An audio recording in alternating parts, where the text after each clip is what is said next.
തലസ്ഥാനത്തെ ഇലക്ഷൻ പ്രചാരണങ്ങൾക്ക് തുടക്കമിട്ട എൻഡിഎ സ്ഥാനാർത്ഥിയും കേന്ദ്രമന്ത്രിയുമായ രാജീവ് ചന്ദ്രശേഖർ ആയിരക്കണക്കിന് വരുന്ന പ്രവർത്തകരുടെ അകമ്പടിയോടെ റോഡ് ഷോ നടത്തിയാണ് ഇലക്ഷൻ പ്രചാരണങ്ങൾക്ക് തുടക്കം കുറിച്ചത്.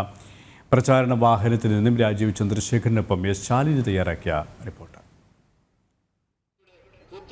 എൻഡിഎ സ്ഥാനാർത്ഥി കൂടി കളം നിറഞ്ഞതോടെ തിരുവനന്തപുരത്തെ പ്രചാരണങ്ങൾക്കും ലോക്സഭാ തെരഞ്ഞെടുപ്പ് ചൂടുകൾക്കും വലിയ രീതിയിലുള്ള ആവേശം വർദ്ധിച്ചിരിക്കുകയാണ്.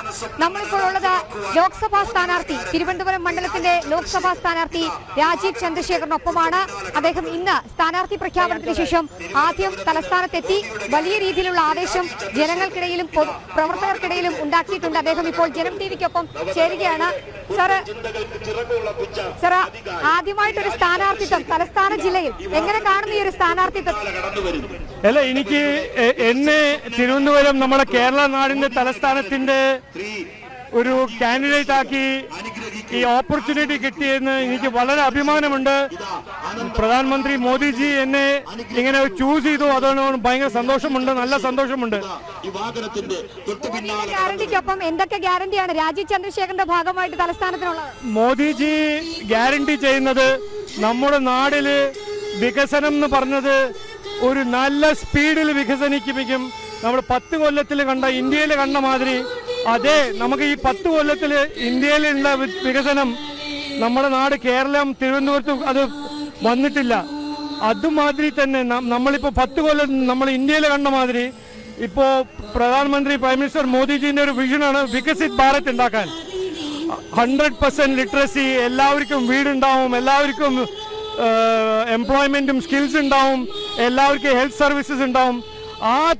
ആ ഒരു ടൈപ്പിന്റെ ഒരു ഡെവലപ്മെന്റ് മോഡലാണ് ഞങ്ങൾക്ക് തിരുവനന്തപുരത്ത് കൊണ്ടുവരുന്നത്, കേരളത്തിൽ കൊണ്ടുവരുന്നത്.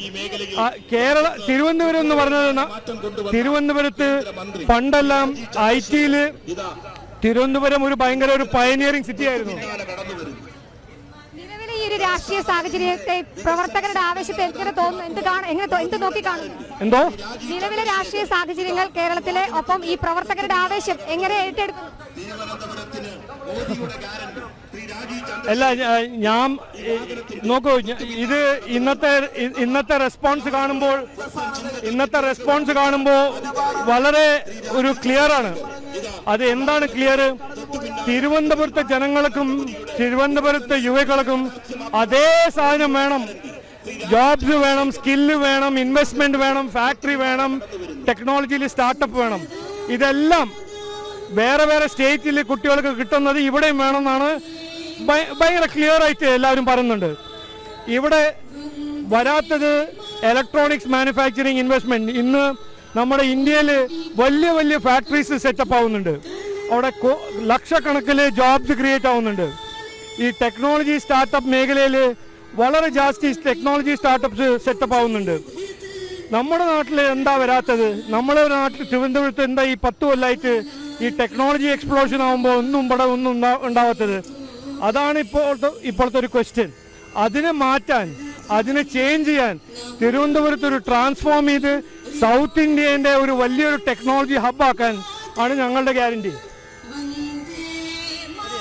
എന്തായാലും വലിയ രീതിയിലുള്ള ശുഭപ്രതീക്ഷയോട് കൂടിയാണ് കേന്ദ്രമന്ത്രി രാജീവ് ചന്ദ്രശേഖർ തലസ്ഥാനത്തേക്ക് പ്രചരണ ചൂടിൽ എത്തിയിട്ടുള്ളത്. എന്തായാലും അത്രയധികം പ്രതീക്ഷ പ്രവർത്തകർക്കുമുണ്ട്. എന്തായാലും ശക്തമായൊരു ത്രികോണ മത്സരത്തിന് കൂടിയാണ് തിരുവനന്തപുരം ലോക്സഭാ മണ്ഡലം ഇനി വേദിയാക്കാൻ പോകുന്നത്. ഒപ്പം പ്രചരണ ചൂടിലേക്കും തലസ്ഥാനം നീങ്ങിക്കഴിഞ്ഞു.